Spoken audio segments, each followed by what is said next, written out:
মুআজ্জাজ মুকাররম সম্মানিত মুসল্লি ইকরাম, দূর দূরান্ত থেকে আগত আমার নওজোয়ান মুরব্বী বাবারা, আমার স্নেহের আদরের কচিকাঁচা ছোট ছোট মাসুম বাচ্চারা, কলিজার টুকরা যুবক ভাইরা, পর্দার আড়ালে আমার পর্দানিশীন মা ও বোনেরা, সকলের প্রতি আমার অন্তরের অন্তরস্থল থেকে সালাম জানাচ্ছি। আসসালামু আলাইকুম ওয়া রাহমাতুল্লাহি ওয়া তাআলা ওয়া বারাকাতুহু। আল্লাহ সুবহানাহু ওয়া তাআলার আলিশান দরবারে লাখ কোটি শুকরিয়া ও সুজুদ পেশ করছি যে মহান রব্বুল ইজ্জত আল্লাহ রব্বুল আলামিন অত্যন্ত মায়া করে, মহব্বত করে, ভালোবেসে শত ব্যস্ততার মাঝেও আজকের এই শাওয়াল মাসের তৃতীয় জুমার দিন সর্বপ্রথম মসজিদে আসার, বসার, কোরআন এবং সুন্নাহ ভিত্তিক আলোচনা শুনে বাকি জিন্দেগিতে আমল করার যে সুযোগ তৌফিক আল্লাহ তাআলা আপনাকে আমাকে দান করলেন, এজন্য আসুন সকলেই জবান খুলে শুকরিয়া দান করি আলহামদুলিল্লাহ।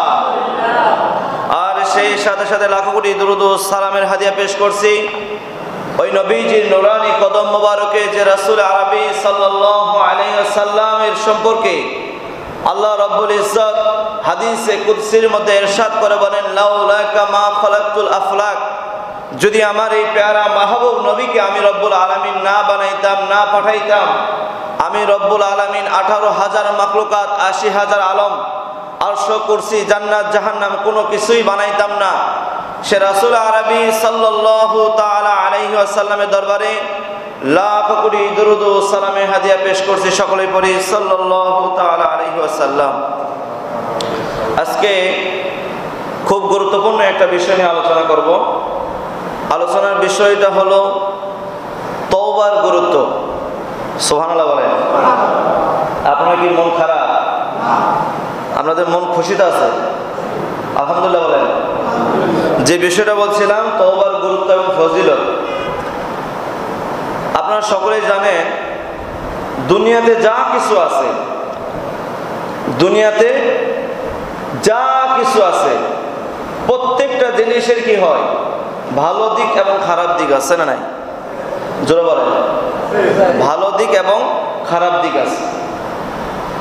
যে উদ্দেশ্যে যে জিনিসটা বানানো হয় ওই জিনিসটা কিছুদিন সার্ভিস দেওয়ার পরে অটোমেটিকলি একটা সময় এটা বিকলাঙ্গ হয়ে যায়, মানে এটার কার্যকরী ক্ষমতার পূর্বের মতো থাকে না, নষ্ট হয়ে যায়। কথা বলেন ঠিক কিনা? যে কোনো জিনিস, ইলেকট্রিক জিনিস বলেন, আপনি বলেন, অর্থাৎ যাকে আপনি উদ্দেশ্য করবেন ওইটা কিছুদিন ভালো থাকে, এরপরে এটা আবার পুনরায় নষ্ট হয়ে যায়।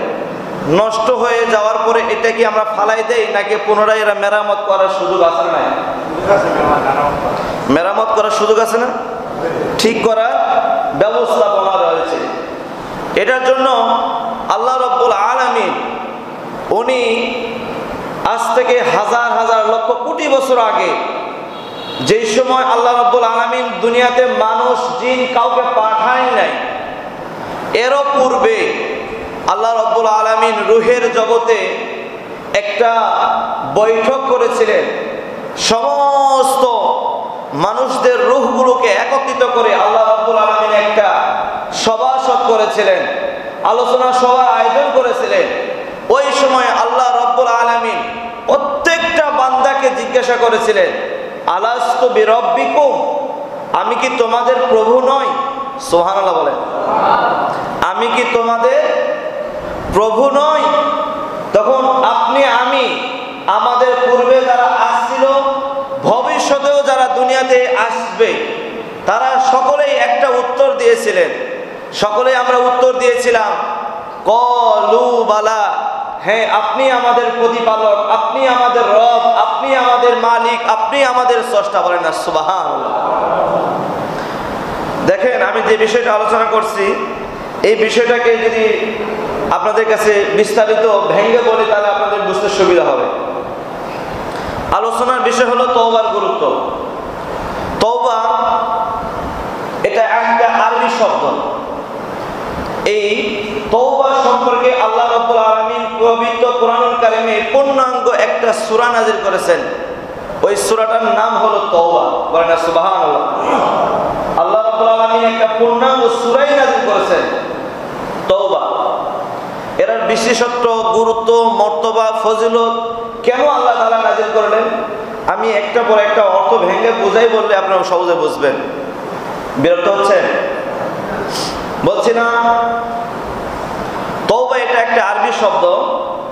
এটার অর্থ হলো ফিরে আসা, পরিত্যাগ করা, অনুতপ্ত হওয়া, প্রত্যাবর্তন করা, ত্যাগ করা, অনুশোচনা বোধ করা, ক্ষমা প্রার্থনা করা, রিটার্ন করা বা কাম ব্যাক, আপনি যেভাবে বোঝেন, ইত্যাদি ইত্যাদি, এটাকে বলা হয় তওবা। বলেন সুবহানাল্লাহ। ফিরে আসার নাম তওবা। পরিভাষায় ইসলামী ভাষা মতে তওবা বলা হয় মহান আল্লাহ রব্বুল আলামিন বান্দার জন্য যে সমস্ত কার্যাবলী, যে সমস্ত কথা বলা, কথাবার্তা, যে সমস্ত কাজগুলো আল্লাহ রব্বুল আলামিন বান্দার জন্য ফরজ করেছেন, অর্থাৎ বাধ্যতামূলক করে দিয়েছেন, এগুলো করা। এবং এটার বিকল্প আমরা যখন গুনাহের কাজে লিপ্ত হয়ে যাই, ওই গুনাহের পথ থেকে ফিরে আসার নামই হলো তওবা। বলেন সুবহানাল্লাহ। অর্থাৎ খারাপ কাজ থেকে বিরত থাকার নাম হলো তওবা। যেই গুনাহটা একবার করে ফেলছি, যে অন্যায়টা একবার করে ফেলেছি, যে অপরাধটা একবার করে ফেলেছি, আমার মনের মধ্যে, অন্তরের মধ্যে অনুশোচনা বোধ তৈরি হয়ে গেল যে আমি মনে হয় এই কাজটা ঠিক করি নাই, এই কাজটা মনে হয় আমার ভুল হয়েছে, এটা মনে হয় এভাবে না করে এভাবে করলে ঠিক হয়ে যেত। আমাদের অন্তরে এরকম অনুশোচনা বোধ আছে না নাই? যারা বলেন আছে না নাই?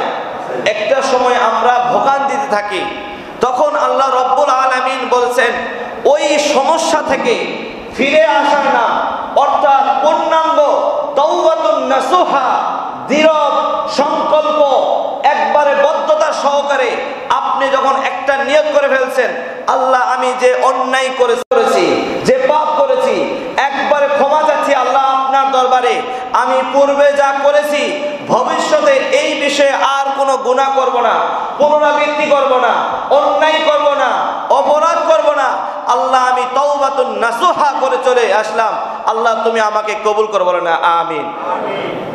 এই যে আমরা যখন এইভাবে তওবা করি আর খারাপ কাজের দিকে, সামনের দিকে যদি ধাবিত না হয়, এটাকে বলা হয় তাওবাতুন নাসুহা, অর্থাৎ খাঁটি তওবা। বলেন না সুবহানাল্লাহ। আরো জোরে বলেন না। অর্থ বুঝছেন তো? তওবা মানে ফিরে আসা, অর্থাৎ যেটা করেছি ভবিষ্যতে ওইটা আর না করা, ভুলটাকে সংশোধন হয়ে যাওয়া, এটাকে বলা হয় তওবা। যেটা বলছিলাম, আল্লাহ রাব্বুল আলামিন রূহের জগতে প্রত্যেকটা বান্দার রূহগুলোকে একত্রিত একসাথে করে আল্লাহ রাব্বুল আলামিন জিজ্ঞাসা করেছিলেন। আল্লাহ রাব্বুল আলামিন বলেছিলেন আলাস্তু বিরাব্বিকুম, আমি কি তোমাদের প্রভু নই? আমরা সকলেই ওই সময় রব্বুল আলামিনের দরবারে উত্তর দিয়েছিলাম, জবাব দিয়েছিলাম, আপনি আমাদের রব, আপনি আমাদের পালনকর্তা, আপনি আমাদের সৃষ্টিকর্তা, আপনি আমাদের খালেক ও রব্বুল আলামিন। আপনি যে সমস্ত বিধি বিধানগুলো আমাদের উপর বর্তাইছেন আমরা সাদরে গ্রহণ করেছি। ওই সময় আমরা সকলেই উত্তর দিয়েছিলাম কলু বালা। বলেন না সুবহানাল্লাহ। আরো জোরে বলেন না সুবহানাল্লাহ। শুনে কি খারাপ লাগছে আমাদের? আমরা সকলে ওই সময় বলেছিলাম যে আপনি আমাদের স্রষ্টা। এখন আসেন, এরপরে আল্লাহ রাব্বুল আলামিনকে যখন জিজ্ঞাসা করা হলো, ও রব্বুল আলামিন, আপনি আমাদেরকে দুনিয়ার জমিনে কেন সৃষ্টি করেছেন? আমরা যদিও রূহের জগতে আল্লাহ তাআলাকে রব স্বীকার করেছি, কিন্তু দুনিয়াতে আসার পরে আমাদের মধ্যে যখন বিবেক তৈরি হয়ে গেল, আপনি যখন ইনসানিয়াতের ভিতরে যখন ডুবে গেলেন, আপনার ভিতরে যখন বিবেক কাজ করতে শুরু করলো, ওই সময় আপনার অন্তর থেকে প্রশ্ন জাগ্রত হলো, ও রব্বুল আলামিন, আপনি আমাদেরকে কি জন্য সৃষ্টি করেছেন? এই বিষয়ে আল্লাহ রাব্বুল আলামিন পবিত্র কুরআনুল কারীমের মধ্যে ঘোষণা করে দিচ্ছেন। আল্লাহ রাব্বুল আলামিন বলছেন, ওয়ামা খালাকতুল জিন্না ওয়াল ইনসা ইল্লা লিয়াবুদুন। আমি মানুষ এবং জিন জাতিকে একমাত্র আমি রব্বুল আলামিনের ইবাদত বন্দেগী করার জন্য, দাসত্ব করার জন্য, গোলামি করার জন্য আমি তোমাদেরকে দুনিয়াতে সৃষ্টি করেছি। বলেন না সুবহানাল্লাহ। তাহলে আমাদের একটা লক্ষ্য উদ্দেশ্য আছে না নাই? জোরে আমাদের একটা লক্ষ্য উদ্দেশ্য আছে না নাই? আল্লাহ রাব্বুল আলামিন আমাদেরকে বানিয়েছেন, তৈরি করেছেন, দুনিয়াতে পাঠিয়েছেন একমাত্র আল্লাহ তাআলার হুকুম আহকাম মেনে চলার জন্য। এখন আসেন, যেই সময় আমাদেরকে দুনিয়াতে পাঠানো হয় ওই সময় একটা শয়তান অর্থাৎ ইবলিস, আদমের যিনি ফেরেশতা ছিলেন, উনি আল্লাহ তাআলার কাছে হুকুম চেয়েছিল, আল্লাহ আমাকে এমন একটা পাওয়ার, এমন একটা ক্ষমতা দেন। অর্থাৎ তিনটা উনি ক্ষমতা চেয়েছিলেন, যে আমি মানুষের শিরায় উপশিরায় আমি মানুষদেরকে ধোঁকা দিতে থাকবো, মানুষদেরকে জাহান্নামী বানাবো, মানুষদেরকে অন্যায় পথগামী বানাবো, মানুষদেরকে এমন এমন কাজে আমি তাদেরকে ধাবিত করব। মানুষ বলেন, সমাজ বলেন, পরিবার বলেন, রাষ্ট্র বলেন, যেখানেই যাবেন মানুষকে তখন মানুষ ঘৃণার চোখে দেখবে। নাউজুবিল্লাহ বলেন, আরো জোরে বলেন নাউজুবিল্লাহ। এটা কার কাজ? শয়তানের কাজ। কার কাজ? জোরে বলেন কার কাজ? শয়তান আমাদের বন্ধু না শত্রু? জোরে বলেন, শয়তান আমাদের বন্ধু না শত্রু? শয়তান আল্লাহ তাআলার কাছে একটা পাওয়ার চেয়েছিলেন, যে আল্লাহ আমি আপনার বান্দাদের প্রত্যেকটা বান্দার শিরায় উপশিরায় আমি তাদেরকে ধোঁকা দিতে থাকবো, ততক্ষণ পর্যন্ত ধোঁকা দিব যতক্ষণ পর্যন্ত আমি ওই বান্দাকে জাহান্নামী না বানাবো। বলেন না নাউজুবিল্লাহ। কিন্তু ওই সময় আপনার আমার মহান রব্বুল আলামিন উনি ওনার জাতের সিফাতের কসম করে বলেছিলেন, আল্লাহ রব্বুল আলামিন বলেছিলেন, ও আমার শয়তান শোনো, আমার বান্দারা যতক্ষণ পর্যন্ত আমার কাছে তওবা করবে, আমার বান্দারা আমার কাছে গুনাহ করার পরে, অন্যায় করার পরে, অপরাধ করার পরে যতক্ষণ পর্যন্ত ওই বান্দা আমি রব্বুল আলামিনের কাছে মাপ চাইবে, ক্ষমা চাইবে, তওবা করবে, তওবাতুন নাসুহা করবে, আমি ওই বান্দাকে মুহূর্তের মধ্যে তাকে নিষ্পাপ বানিয়ে দিব। বলেন না সুবহানাল্লাহ। আরো জোরে বলেন না সুবহানাল্লাহ। খুশি হয়েছেন নি? আরো জোরে বলেন না খুশি হয়েছেন নি? এটা তো আমি বলি নাই, এটাকে আমি বানাই বলছি। আল্লাহ রাব্বুল আলামিন বলছে, যতক্ষণ পর্যন্ত আমার বান্দা গুনাহ করে, যখন সে গুনাহ করেছে, অন্যায় করেছে, অপরাধ করেছে, মনে হবে যে আমি অন্যায় করে ফেলেছি, সাথে সাথে ওই বান্দার দায়িত্ব হলো সে যখন তওবা করে আল্লাহ তাআলার কাছে। বলেন না সুবহানাল্লাহ। যদি আল্লাহ তাআলার কাছে তওবা করতে পারে, ক্ষমা চাইতে পারে, আল্লাহ তাআলা বলছে আমি ওই বান্দাকে ক্ষমা করতেই থাকবো, করতেই থাকবো, করতেই থাকবো। বলেন না সুবহানাল্লাহ। এখন আসেন, আল্লাহ কি আসলে বান্দাদেরকে ক্ষমা করবে কিনা এই বিষয়ে যদি আমরা কোরআনের দিকে যাই তাহলে বুঝতে পারবো। আল্লাহ রাব্বুল আলামিন পবিত্র কোরআনুল কারীমের মধ্যে ইরশাদ করে বলেন, ইয়া আইয়ুহাল্লাযীনা আমানু তুবু ইলাল্লাহি তাওবাতুন নাসুহা। হে ঈমানদারগণ, তোমরা আমি আল্লাহ তাআলার কাছে তওবা অর্থাৎ ক্ষমা প্রার্থনা করো। আমি তোমাদের আশা করা যায়, তোমাদের রব তোমাদেরকে অতি তাড়াতাড়ি তোমাদেরকে ক্ষমা করে দিবেন। বলেন না সুবহানাল্লাহ। এটা আমার কথা নয়, আল্লাহ রাব্বুল আলামিন সূরাতুত তাহরিম আয়াত ৮ নম্বর আয়াতে কারিমার মধ্যে বলছেন, ইয়া আইয়ুহাল্লাযীনা আমানু তুবু ইলাল্লাহি তাওবাতুন নাসুহা। হে ঈমানদারগণ, তোমরা আমি আল্লাহ তাআলার কাছে ক্ষমা প্রার্থনা করো, তাওবাতুন নাসুহা করো। আসা রাব্বুকুম আইয়ুকাফির আনকুম সাইয়্যাতিকুম। আল্লাহ রাব্বুল আলামিন বলছে, আশা করা যায় তোমাদের রব তোমাদেরকে অতি শীঘ্রই ক্ষমা করে দিবে। বলেন না সুবহানাল্লাহ। আরো জোরে বলেন। এখানে শেষ নয়, আল্লাহ অন্য আরেক আয়াতে কারিমার মধ্যে বলেন, ওয়াতুবু ইলাল্লাহি জামিআন আইয়ুহাল মুমিনুনা লাআল্লাকুম তুফলিহুন। হে ঈমানদারগণ, তোমরা সকলেই বলতে তো বুঝছেন, একজনকে উদ্দেশ্য করে বলে নাই।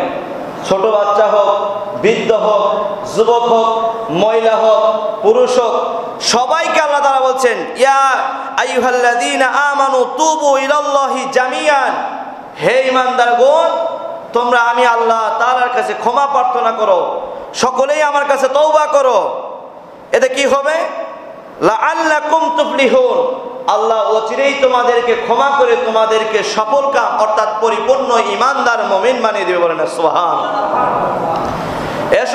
এ সম্পর্কে পবিত্র কোরআনুল কারীমের মধ্যে একটা দুইটা আয়াতে কারিমা নয়, অসংখ্য আয়াতে কারিমা রয়েছে। আমি যে বিষয়টা বলছিলাম, আশা করি আপনারা আমার কথাগুলো বুঝতেছেন। বুঝেন তো নাকি? গুনাহ করব কার? আমরা কি গুনাহ ইচ্ছা করে করি? কথা বলেন, গুনাহ কি কেউ ইচ্ছা করে করে? আপনি করেন না, আপনিও ইচ্ছাকৃতভাবে গুনাহ করেন না, আমিও করি না, কেউই করে না ইচ্ছাকৃতভাবে গুনাহ। তবে আপনাদেরকে আমাদেরকে শয়তান ওয়াসওয়াসা দিয়ে, খারাপ প্রমন্ত্রণা দিয়ে আপনাকে খারাপ পথে নিয়ে যায়, খারাপ কাজগুলো করতে শয়তান বাধ্য করে। বলেন না নাউজুবিল্লাহ। যারা হুশে থাকে, যারা সজ্ঞানে থাকে, যারা ঈমানদার, যারা মুমিন, যারা বুঝতে পারে যে না আমাকে শয়তান ধোঁকা দিচ্ছে, তখন সে জেনে শুনে ওই শয়তানের পথে সে আর পরিচালিত হয় না। এখন আসেন, এই বিষয়ে যদি আপনাদেরকে আরো গভীরে নিয়ে যাই তাহলে বুঝতে পারবেন। একটা হাদিসে কারীম অর্থাৎ একটা হাদিস শরীফ বর্ণনা হয়েছে। হাদিসটা বুখারী শরীফের 2য় খণ্ড 466 পৃষ্ঠার 3470 নম্বর হাদিস। আমার কথা মনোযোগ দিয়ে শুনতেছেন তো? মনোযোগ আছেন আমাদের? আল্লাহ রাব্বুল আলামিনের হাবিব প্রিয় নবীজি সাল্লাল্লাহু আলাইহি ওয়াসাল্লাম বলছেন, হাদিসটা বুখারী শরীফের 2য় খণ্ড 466 পৃষ্ঠার হাদিস নাম্বার হলো 3470। এই হাদিসটা আবার মুসলিম শরীফের মধ্যেও আছে। হাদিসটা বর্ণনা করেন হযরত আবু সাঈদ সাদ ইবনে মালিক ইবনে সানিন ইবনে সিনান রাদিয়াল্লাহু তাআলা আনহু হাদিসটা বর্ণনা করেন। আল্লাহ রাসূল সাল্লাল্লাহু আলাইহি ওয়াসাল্লাম হাদিস শরীফটা এভাবে বর্ণনা করছেন।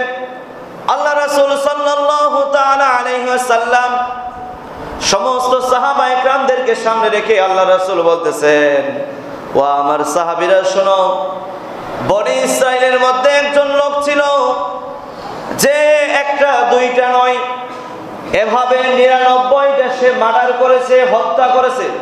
নাউজুবিল্লাহ বলেন। কয়টা হত্যা করছে? জোরে বলেন, কয়টা? 99টা হত্যা করছে, একটা দুইটা নয়। 99টা হত্যা করার পরে, মানুষকে খুন করার পরে তার মনের মধ্যে অনুশোচনা আসলো, তার মনের মধ্যে বিবেক জাগ্রত হলো। সে ভাবলো যে আমি 99টা হত্যা করেছি, আমাকে আর এই পথে থাকা যাবে না। উনি ওই এলাকায় মহল্লার মধ্যে খোঁজ লাগাইলেন, বিভিন্ন লোকদেরকে জিজ্ঞাসা করলেন। উনি জিজ্ঞাসা করলেন, এই এলাকার মধ্যে সবচাইতে বুজুর্গানে দিন কে আছে? ওই লোকটার সন্ধান তোমরা আমাকে দাও। ওই সময় ওই লোকটা যখন জিজ্ঞাসা করলেন, তখন ওই সমাজের একজন লোক বললেন, খ্রিস্টান ধর্মের একজন পাদ্রী আছে, সন্ন্যাসী আছে, তুমি ওনার কাছে চলে যাও, হয়তোবা উনি তোমাদেরকে এর সমাধানের পথ দেখিয়ে দিবে। ও তখন ওই লোকটা যিনি 99টা হত্যা করেছে, মার্ডার করেছে, ওই লোকটার সন্ধানে, সন্ন্যাসীর সন্ধানে চলে গেলেন। গিয়ে উনি ওনার অপরাধ স্বীকার করে বললেন, আমি তো 99টা হত্যা করেছি, একটা দুইটা নয়, 99টা আমি মানুষ খুন করেছি, অন্যায় করেছি, অপরাধ করেছি। আমি কি এই অন্যায়ের কাজ থেকে পুনরায় ফিরে আসার সুযোগ আছে কিনা? আল্লাহু আকবার বলেন। আরো জোরে বলেন আল্লাহু আকবার। ওই লোকটা জিজ্ঞাসা করলেন সন্ন্যাসীকে যে আমি কি এই খারাপ কাজ থেকে ভালো হওয়ার পথে আসতে পারবো কিনা? ওই লোকটা আমাকে নিরাশ করে বললেন, না না না, তুমি কখনোই খারাপ পথ থেকে ভালো পথে আসার সুযোগ নাই। লোকটা রাগান্বিত হয়ে গেলেন। লোকটার মধ্যে এমন রাগ চলে আসলো, মুহূর্তের মধ্যে ওই লোকটাকেও সে হত্যা করে ফেললো। নাউজুবিল্লাহ বলেন। কয়টা হয়েছে এখন? জোরে বলেন। 100টা হত্যা করছে। 100টা হত্যা করার পরে উনি আবার ভাবতে লাগলেন এর চাইতেও ভালো কোনো বুজুর্গানে দিন আল্লাহওয়ালা মানুষ এই সমাজে আছে কিনা। উনি তখন জিজ্ঞাসা করতে লাগলেন। উনি আশেপাশে খোঁজ খবর নেওয়ার পরে যখন জিজ্ঞাসা করলেন এই সমাজে এর চাইতেও ভালো কোনো আলেমে দিন বুজুর্গানে দিন আল্লাহওয়ালা মানুষ এই সমাজে আছে কিনা। উনি সন্ধান নেওয়ার পরে খোঁজ খবর নেওয়ার পরে ওনাকে বলা হলো অমুক একজন লোক ব্যক্তি আছে, ওনার কাছে চলে যাও। ওই লোকটার সন্ধানে তিনি কি করেন, ওই লোকটার কাছে চলে গেলেন। গিয়ে বললেন যে হুজুর আমি তো একটা দুইটা নয় 100টা হত্যা করেছি, অন্যায় করেছি, অপরাধ করেছি। আমি কি তওবা করে পুনরায় ভালো কাজ করার সুযোগ আছে কিনা। উনি বললেন হ্যাঁ আছে। সুবহানাল্লাহ বলেন। কি বললেন? হ্যাঁ ভালো পথে আসার সুযোগ আছে, ব্যবস্থা আছে। তো ওনাকে জিজ্ঞাসা করলেন আমি কিভাবে এই খারাপ পথ থেকে ফিরে আসতে পারি, ওই রাস্তাটা ওই পথটা আমাকে দেখাই দেন। উনি বললেন আমি তো পারবো না বাবারে, আমার চাইতে একজন ভালো অমুক গ্রামে অমুক এলাকায় বসবাস করে একজন আল্লাহওয়ালা বুজুর্গানে দিন ব্যক্তি আছে, ওনার কাছে চলে যাও, হয়তোবা উনি তোমাকে সঠিক সন্ধানটা দিতে পারবে।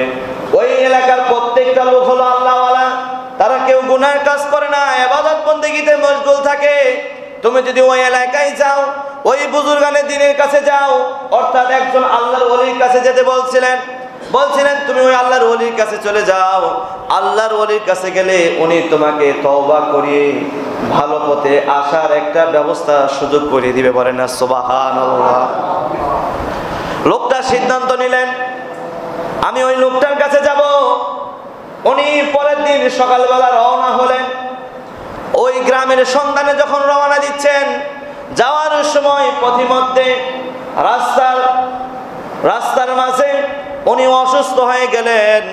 অসুস্থ হওয়ার পরে এমন একটা ওনার অসুস্থ বোধ হয়ে গেল, মুমূর্ষ রোগী হয়ে গেলেন, রাস্তার মধ্যে পড়ে গেলেন। উনি মনে মনে ভাবলেন যে হয়তোবা আমি আর তওবা করার সুযোগ হবে না, হয়তোবা আমি এখানেই মারা যাব, এখানেই আমার শেষ নিঃশ্বাস ত্যাগ করতে হবে। উনি কি করলেন, মনটাকে অন্তরটাকে আল্লাহর ওলির দিকে সফরদ করে ওখানে ওনার পিঠটাকে বক্ষটাকে অন্তরটাকে ওই দিকে উনি করে দিয়ে উনি রাস্তার মধ্যে শুয়ে পড়লেন। সাথে সাথে লোকটা মারা গেল।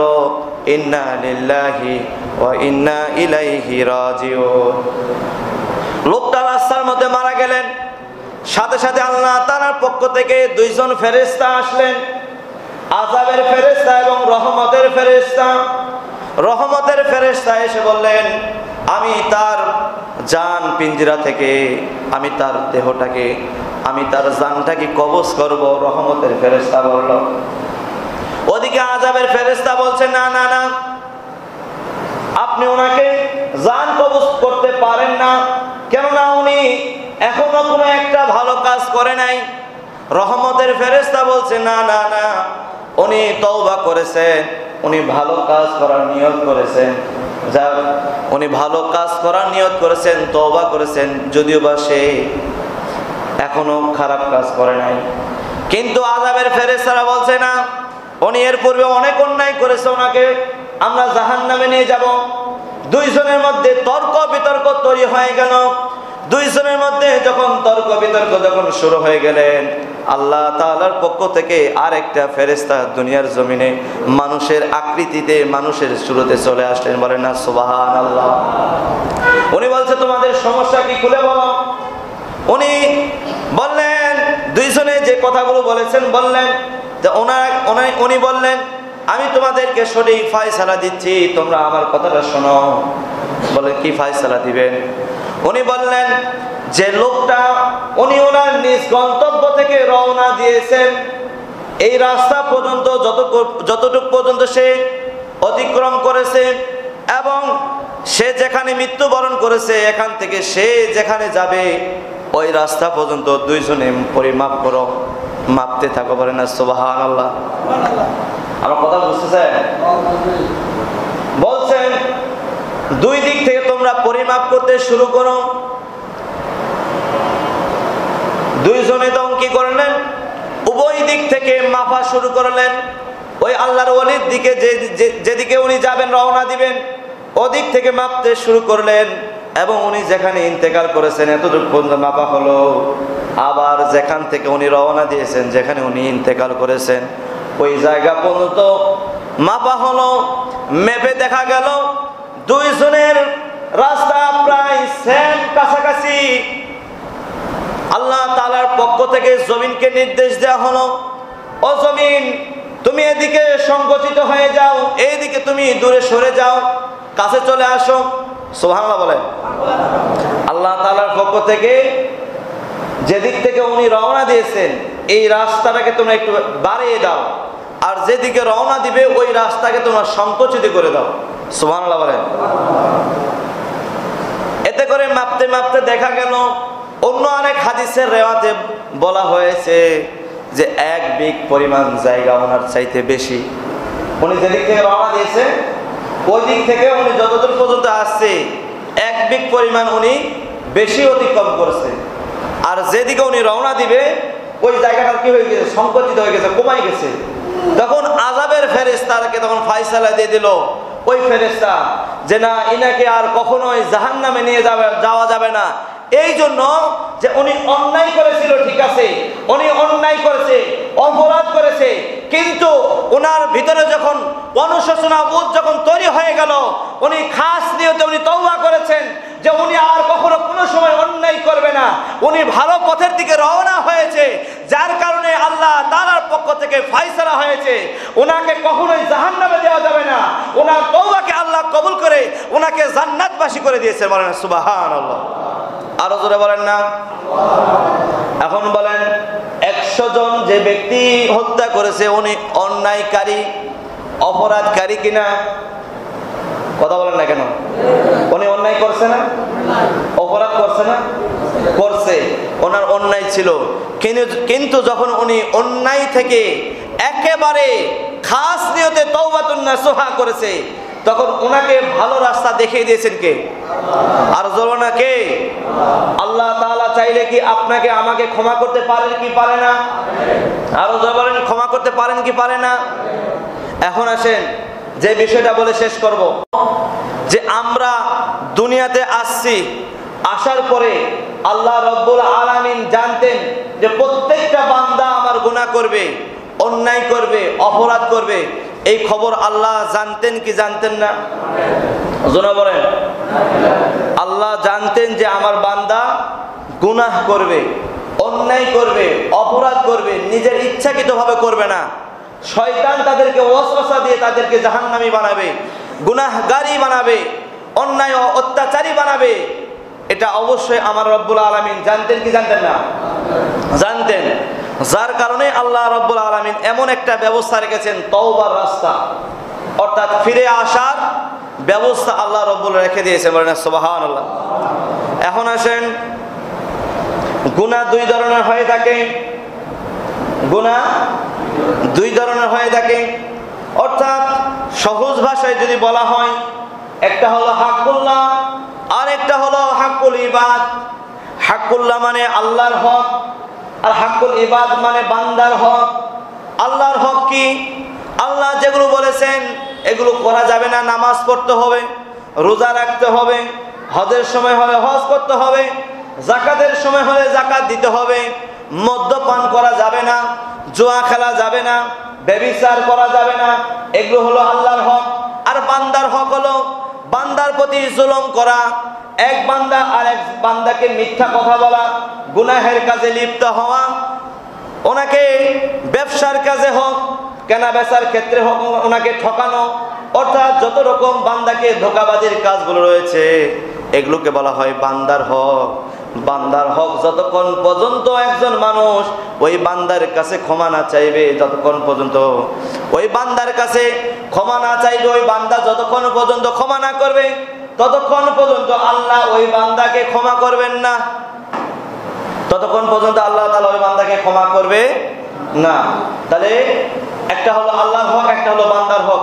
আমরা সকলেই জানি, আমরাও এটা বিশ্বাস করি, আমি যত বড়ই ভালো মানুষ হই না কেন সমাজে আমার অন্যায় অপরাধ আছে না নাই? আরো জোরে আছে না নাই? আছে। এই জন্য আল্লাহ রাব্বুল আলামিন বলছেন যে ও বান্দা, তুমি যদি খালি 100টা অন্যায়, 100টা হত্যা নয়, এর চাইতেও যদি তুমি বড় কোনো ধরনের জুলুম করে থাকো, অন্যায় করে থাকো, অত্যাচার করে থাকো, পাপ করে থাকো, গুনাহ করে থাকো, তোমার জন্য আমি রব্বুল আলামিন তওবার রাস্তা খুলে রেখেছি। তোমাকে আমি রব্বুল আলামিন ফিরে আসার ব্যবস্থা রেখেছি। আল্লাহ রব্বুল আলামিন বলছেন, লা তাকনাতু মির রাহমাতিল্লাহ ইন্নাল্লাহা ইয়াগফিরুয যুনুবা জামিয়া ইন্নাল্লাহা হুয়াল গফুরুর রহিম। চিৎকার মেরে বলেন সুবহানাল্লাহ। আরো জোরে বলেন সুবহানাল্লাহ। আল্লাহ রব্বুল আলামিন বলছেন, ও বান্দা, তুমি যদি পাহাড় পরিমাণ গুনাহ করো, সমুদ্রের ফেনা সম পরিমাণ যদি গুনাহ করে থাকো, অন্যায় করে থাকো, অপরাধ করে থাকো, তুমি কখনোই আমি আল্লাহ রব্বুল আলামিনের রহমত থেকে নিরাশ হয় না। আমি রব্বুল আলামিন ইন্নাল্লাহা ইয়াগফিরুয যুনুবা জামিয়া, আমি অতি শীঘ্রই তোমরা যদি আমার রহমতের চাদরে প্রবেশ করতে পারো, অর্থাৎ তওবার রাস্তায় যদি ফিরে আসতে পারো, যদি অন্তর থেকে যদি তওবাতুন নাসুহা করতে পারো, আল্লাহ রাব্বুল আলামিন বলছেন, ইন্নাল্লাহা ইয়াগফিরুয যুনুবা জামিয়া ইন্নাহু হুয়াল গফুরুর রহিম। আমি মুহূর্তের মধ্যে বান্দাদের প্রত্যেকের সমস্ত গুনাহ খাতাগুলো ক্ষমা করে দিব। বলেন না সুবহানাল্লাহ। আর জোরে বলেন না সুবহানাল্লাহ। আল্লাহ বান্দার গুনাহগুলো ক্ষমা করার অধিকার আল্লাহ তাআলার কাছে আছে নাই? ওই পাওয়ার ক্ষমতা আছে না নাই? আল্লাহ চাইলে প্রত্যেকটা বান্দাকে ক্ষমা করতে পারে, কিন্তু আমাদের বান্দা হিসেবে আমাদের উচিত আমরা যেন গুনাহের কাজে আর ধাবিত না হই, আমরা যেন তওবা করে আল্লাহর রাস্তায় ফিরে আসি। আল্লাহ তাআলা আমাদের সবাইকে কবুল করবেন না, আমিন। আমরা তওবা করতে রাজি আছি কিনা? আর জোরে তওবা করতে রাজি আছে কিনা? অবশ্যই তওবা করব। তবে তওবা করার পরে যখন আপনার কাছে মনে হবে আমি তওবা করেছি, আমি অন্যায় করেছি, সাথে সাথে আল্লাহ তাআলার কাছে তওবা করবেন। আর যদি সুযোগ হয় আল্লাহ তাআলার দরবারে 2 রাকাত নফল নামাজ পড়ে সিজদায় পড়ে যাবেন, আল্লাহ তাআলা আপনাকে হেদায়েতের রাস্তায় ফিরে আনবে। বলেন না সুবহানাল্লাহ। ছোট্ট একটা কথা মনে পড়ে গেল, বনি ইসরাইল আমলে, বলে শেষ করে দিচ্ছি ইনশাআল্লাহ। রাগ হচ্ছে? হযরতে মূসা আলাইহিস সালামের জামানায় আল্লাহর নবী কথা বলেন না, হযরতে মূসা আলাইহিস সালাম, উনি আল্লাহ তাআলার সাথে সবসময় কথোপকথন করতেন, কথা বলতেন, এর আপনারা সকলেই জানি। উনি একদিন আল্লাহ তাআলার কাছে প্রশ্ন করলেন, আল্লাহ, আমি আমার এই উম্মতের মধ্যে, আমার এই কওমদের মধ্যে আমি দেখতে চাই আমার সবচাইতে গুনাহগার বান্দাকে, আমি ওই ব্যক্তিকে একটু দেখতে চাই। সুবহানাল্লাহ বলেন। কি জিজ্ঞেস করছে দেখছেন? আমার এই কওমের মধ্যে, আমার এই জাতির মধ্যে, আমার উম্মতের মধ্যে সবচাইতে নিকৃষ্ট বান্দাকে, গুনাহগার বান্দাকে আমি একবার দেখতে চাই। আল্লাহ তাআলা ওনার দোয়া কবুল করেছেন। সুবহানাল্লাহ। আবার উনি আল্লাহ তাআলার কাছে বললেন, আল্লাহ, আমি আমার এই কওমের মধ্যে সবচাইতে উত্তম বান্দা, যিনি ভালো ব্যক্তি, ওটাকেও আমি একবার দেখতে চাই। আল্লাহ তাআলা ওনার এই 2টা দোয়াই কবুল করেছেন। মানে সুবহানাল্লাহ। ওনাকে বলা হলো, তুমি অমুক জায়গায় যাও, অমুক জায়গায় গিয়ে দেখবা সর্বপ্রথম যে লোকটা তোমার সামনে দিয়ে এদিক থেকে ওই দিকে অতিক্রম করবে, মনে করবা ওই লোকটাই হলো সবচাইতে নিকৃষ্ট গুনাহগার। নাউজুবিল্লাহ বলেন। উনি ওই মাপে ওই জায়গায় উনি দাঁড়িয়ে গেলেন। পরের দিন দেখলেন ওনার উম্মতের মধ্যে একটা লোক ছোট্ট একটা বাচ্চাকে সাথে করে নিয়ে উনি বনের দিকে যাচ্ছেন। কোন দিকে? বনের দিকে যাচ্ছেন। যাওয়ার সময় উনি দেখলেন যে এই লোকটাই হলো সবচাইতে আমার উম্মতের মধ্যে নিকৃষ্ট বান্দা, আল্লাহ মাফ করুক। উনি চিন্তায় পড়ে গেলেন। এরপরে আবার ওনাকে জিজ্ঞাসা করা হলো যে আমার এই জাতির মধ্যে, উম্মতের মধ্যে সবচাইতে ভালো ব্যক্তিকে। ওই লোকটাই আবার কিছুক্ষণ পরে ওই রাস্তা দিয়ে ফিরে আসতেছেন। উনি দেখে আশ্চর্য হয়ে গেলেন, এই লোকটা একটু আগে দেখলাম যে সবচাইতে গুনাহগার, আবার এই লোকটাই একটু পরে অতিক্রম করতেছে আমার দিক দিয়ে, আমার সামনে দিয়ে। আল্লাহ বলছেন যে এই বান্দাটাই হলো সবচাইতে আমার উম্মতের মধ্যে শ্রেষ্ঠ বান্দা। সুবহানাল্লাহ বলেন। উনি চিন্তায় পড়ে গেলেন। আল্লাহ রাব্বুল আলামিনের কাছে জিজ্ঞাসা করলেন, আল্লাহ তোমার ফয়সালা আমি বুঝি না, আমি বুঝতেও পারতেছি না। যেই লোকটাকে আপনি কিছুক্ষণ আগে আমার উম্মতের মধ্যে সবচাইতে নিকৃষ্ট আপনি ঘোষণা করলেন, আবার ওই লোকটাকে আপনি কিছুক্ষণ পরে আবার তাকে শ্রেষ্ঠ উম্মত হিসেবে ঘোষণা করলেন, কারণ কি বুঝতে পারলাম না। উনি বললেন উনি তোমার উম্মতের মধ্যে সবচাইতে নিকৃষ্ট বান্দা, ঠিক আছে, কিন্তু ওনার কোলে যখন ছোট্ট একটা বাচ্চা ছিল, ওই বাচ্চাকে নিয়ে যখন বনের দিকে যাচ্ছিলেন, তখন যাইতে যাইতে উনি যখন জিজ্ঞাসা করলেন, ওই ছোট বাচ্চাটা তার বাবার কাছে জিজ্ঞাসা করতেছেন, বাবা এই যে বিশাল বড় বন, ছোট বাচ্চা যখন বাবার সাথে যায় বিভিন্ন রকম প্রশ্ন করে না, কৌতূহল বশত অনেক রকম প্রশ্ন করে। ছোট বাচ্চা বাবার কাছে জিজ্ঞেস করতেছে, বাবা এই যে বিশাল বড় বন, এই বনের চাইতেও বড় কিছু আছে? তখন বাবা উত্তর দিল যে হ্যাঁ, এই বনের চাইতেও বিশাল বড় একটা জিনিস আছে, সেটা হলো সমুদ্র। সুবহানাল্লাহ। বলছেন যে এই সমুদ্রের চাইতেও কি বড় কিছু আছে? হ্যাঁ বাবা আছে, সমুদ্রের চাইতেও বিশাল হলো আসমান। সুবহানাল্লাহ বলে। ছোট বাচ্চা বাবার কাছে জিজ্ঞাসা করতেছে যে সমুদ্রের চাইতেও বড় কি? আসমান।